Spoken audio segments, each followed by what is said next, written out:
Hey guys, Jordan here from Tech Today, and this past week has been a very busy one in the world of tech, from the release of the OnePlus 3 to Apple's WWDC. So this video is here to give you a roundup of the latest and greatest news when it comes to tech. So, let's get to it.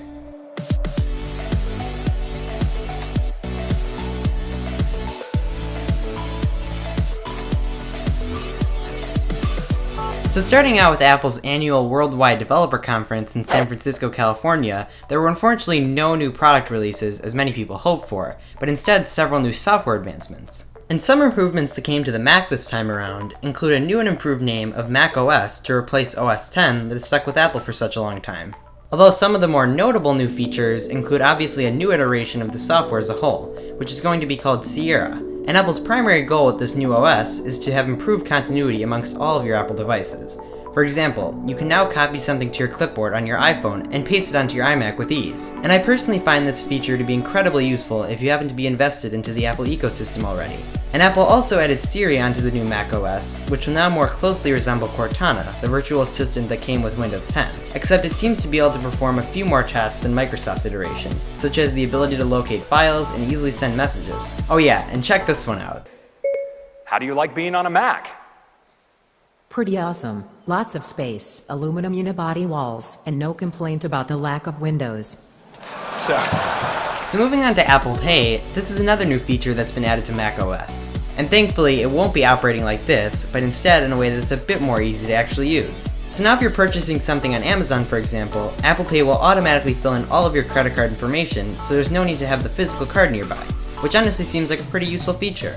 So moving on to the Apple Watch, there too have been several software improvements. And some of those include a new version called watchOS 3, which Apple claims to be significantly faster than the previous OS. So on top of that, there's going to be improved navigation throughout the watch, along with a cool new keyboard called Scribble, that allows you to quickly respond to a message by simply drawing out each individual letter of what you are trying to type out, which seems like a pretty awesome feature in my opinion. So in the new OS, there are also new safety advancements to help you out when you can't quite reach your phone. So now if you simply hold down the side button and click SOS, it will automatically call 911 and send your location information, along with emergency contacts and your medical ID, which includes all of your allergies, medications, and any conditions you may have. And this seems like an incredibly useful feature that I can definitely see coming in handy for anyone who owns an Apple Watch. So of course this year's WWDC included the release of iOS 10, which is apparently the biggest iOS release ever for our users according to Craig Federighi, whose name I probably said wrong.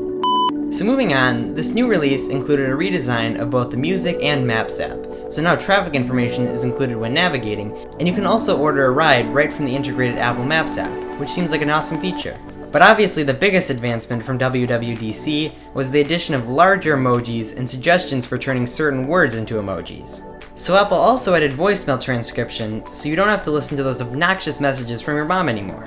So at WWDC 2016, we also saw several advancements to the Apple TV, some of which include a new name for the OS of tvOS. But besides that, Apple's going to be releasing a new app to act as the remote for your Apple TV, so you don't have to waste your time finding the physical one in between the couch cushions. So on top of that, is support for Siri to search through the 650,000 plus movies and TV shows supported by the new tvOS almost instantly to find the one you're looking for. So now let's move on to the OnePlus 3, which was also released this week. So for $400, the latest iteration is packing a Snapdragon 820 processor, along with a 16 megapixel camera capable of 4K video, and 6 GB of RAM. Yep, you heard that right. So in addition to that, the OnePlus 3 is featuring an optical AMOLED 1080p display with a pixel density of 401, which is all protected by Corning Gorilla Glass 4. And in my opinion, the best part of all is the aluminum unibody construction. But I'm not a big fan of the protruding camera lens, but it's not that big of a deal. And software-wise, you're still going to be seeing the clean and simple Oxygen OS, which closely resembles stock Android. Oh yeah, and you can forget about the invite system, because thankfully it doesn't exist anymore. But for about $400, the OnePlus 3 seems like an awesome phone. I just wish it were compatible on CDMA carriers. So that's pretty much it. I hope you enjoyed the roundup, and drop me your comments below on your thoughts on Apple's WWDC and the release of the OnePlus 3. So thanks for watching, and see ya!